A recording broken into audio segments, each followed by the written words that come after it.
Okay.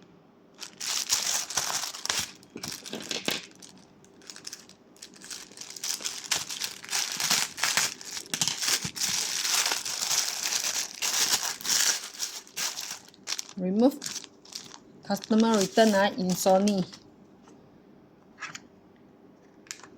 Customer cakap tidak boleh function, tak boleh function dalam TV dia. Sebab remote ni dia kata surat dosanya. Okay.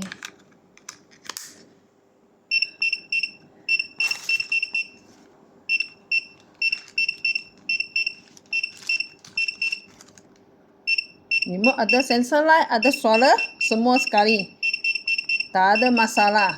Lepas tu, saya ada tanya customer ni, hantar saya remove original dia dan video ikut saya yang hantar.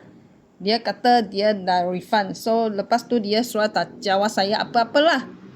Kalau remote dia tak ada masalah, TV dia sensor rosak atau setting masalah pun boleh cari remote tak boleh connect dengan TV.